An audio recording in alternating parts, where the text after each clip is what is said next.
All right, so We were talking about weed and chili. yeah, and living under Pinochet, but we're gonna have to get the subject back to guitars and amps. Guitars and amps. Okay, so we talked about your first guitar, which was an Ibanez Musician. Well, that was my first real guitar. First real guitar. And my first electric guitar. First electric guitar. Which was a big deal. Okay. Yeah. And do you remember your favorite electric guitar? Okay, so let's just talk about gear now. From that electric, my dad bought me an Area Pro 2. Beautiful, sexy, red kind of shredder guitar. That was my third guitar and my second electric guitar.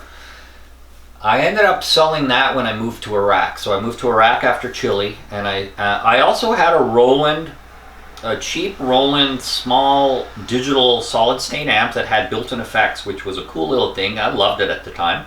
I ended up selling that in Iraq too. And then I just played acoustic for literally, I would say, from 1990 to about 2005. Right. Around the years Okay. of my ex-wife. Yes, so this is a significant part of my gear journey. I was in what I'll call my Eagles and Cat Stevens phase. I'm one of the biggest Cat Stevens fans in the world. You should know this. Mm-hmm.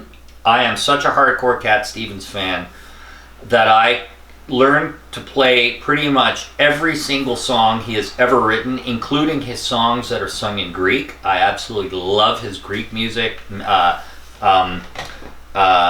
I even have his Islamic stuff, so he turned Muslim. He got sick of the rock star life, and he almost died from drugs, and that's why he went uber religious. But anyways, I digress. So I went through this huge acoustic phase. He's known as Yusuf Islam. Yusuf Islam. Okay. But I saw him play live in Toronto a couple years ago, and he's back to performing his classic music, which is great. He realizes that it's a gift, and that he shouldn't hold that from the world. Definitely. I read an article about it too, and I was very happy to hear about it. I can't say that I'm a huge Cat Stevens fan, but I've heard it on the radio and, High on the Peace Train, Father and Son, all that kind Wild World. Wild World for sure. Hard-Headed Woman. Yeah. Fantastic. So Saturday night. Yeah, another Saturday night, and I ain't got nobody. So I went through this huge acoustic phase where I just was not interested, which is strange because I've always been into hard rock all these years. I'm a huge AC/DC and Guns N' Roses fan. But I just played acoustic for a few decades, and then I met my ex-wife, and I got into a band with her. She had a great voice. She was a good singer. And that's when the need to buy an electric, start playing electric. That's when I started getting into amps and into electric guitars again, after many years of never picking up an electric. So during your acoustic phase, how many guitars did you have? How many acoustic guitars? Not much at all. I can tell you right now, I had an Area acoustic, which is, I do have it in my house somewhere. Actually, I really need to show it to you for this interview, or you can take photos. It's banged up. It's full of stickers. That guitar traveled the world, all over Europe. And then many years later, around the year 2000, I bought a Gibson Jumbo 200. Gibson? Spent a bloody fortune. Wow, okay. This is the guitar that Sheryl Crow and Elvis Presley played. And also Pete Townsend. 20 years ago, it cost me $3,600 Canadian plus taxes at Steve's, and it was such a big deal that they ordered it from Montreal, and the staff apparently all had a go at the guitar. Oh, really? Oh yeah, when it came in, it was a thing of beauty. Yeah. Of course, I stupidly sold it. I regret it. It was an incredible sounding guitar. Is that the one that has kind of the mustache? Yeah, it's huge. It's just beautiful. Sounded incredible. And I would bring that to campfires. Ripped it. I wasn't one of those guys that wouldn't take out the expensive guitar. I brought it to play. And I played the shit out of that guitar. So that was your Gibson. Then any other acoustics? I know you have a Taylor. I had an Ovation. Okay. For many years as That's well. The one with the plastic back. Yeah.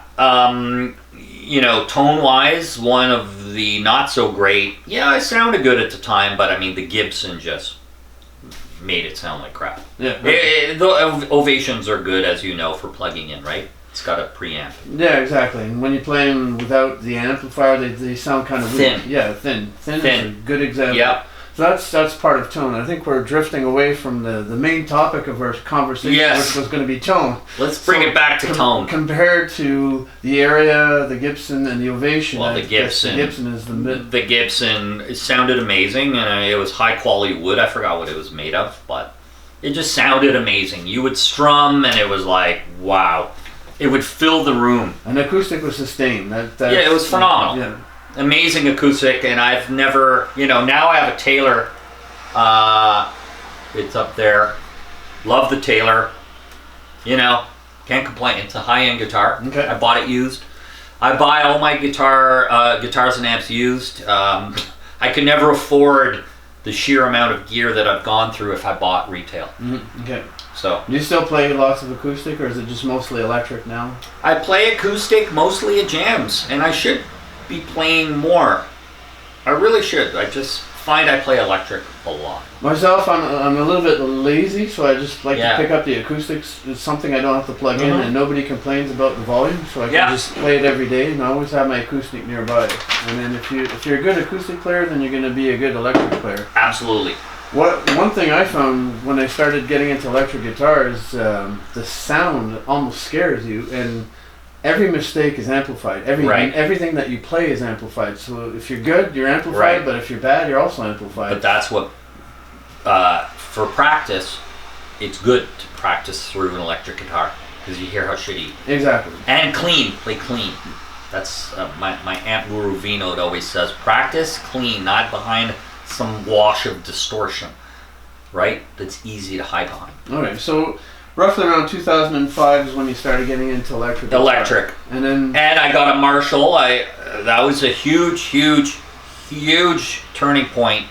I bought a Marshall Valve State. I forgot the exact model. It was a hybrid solid state preamp, I believe, but with power tubes. Okay. Or I could be wrong. It could have been preamp tubes and solid state power section. I don't remember. But I thought that thing, I remember, my God, I just plugged in and I was so blown away. But looking back, now what I know about amps and tone, it was a joke. So you had the cabinet, did you have a... It was a combo. A combo, oh. It was a big combo, 2x12. It was loud as hell. And my Les Paul through that thing, and I remember at the same time I bought a Boss GT8 guitar processor for effects. Looking back in the band we were in, we were playing classic rock, we were playing Mustang Sally and all that kind of stuff, Natalie Imbruglia and all kinds of some modern pop, and I didn't use the effects very much. But that amp, you know what? It did the trick. Okay. And we did some gigs. We got some gigs. We played a wedding. We played a theater company. And that's while you were living in Canada. So. In Chelsea, yes. So I was living in Quebec, in Chelsea. So at the time, what guitar were you playing? So I ended up trading that famous Gibson Jumbo for a 1995 Gibson Les Paul Standard Sunburst, really nice Les Paul, and a Mexican Telecaster, which I no longer have, and I no longer have the Les Paul. So I traded the Jumbo for two guitars. And at the time, I'm in this band, and I needed electrics. So between the Les Paul and the Telecaster, I was able to cover a lot of ground. Mm-hmm. Blue Rodeo, we were playing a lot of Blue Rodeo. Okay. A lot of classic rock. We were even playing Nazareth. Right. So I was able, between the Marshall and those two guitars, I was able to pretty much pull off any sound I wanted. Mm-hmm. And yeah. And then from there, over time, that's around the time that I took the audio recording course at my local college, Algonquin College. Right. And then I started getting into studio gear.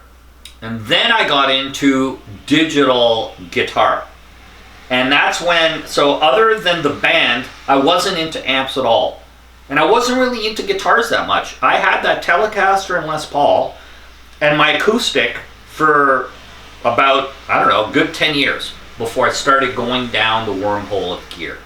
So really your amp addiction, I could call it, is... Started only about 10 years ago. Okay, 10 years ago. And it's all because of a guy named Vino Chetur.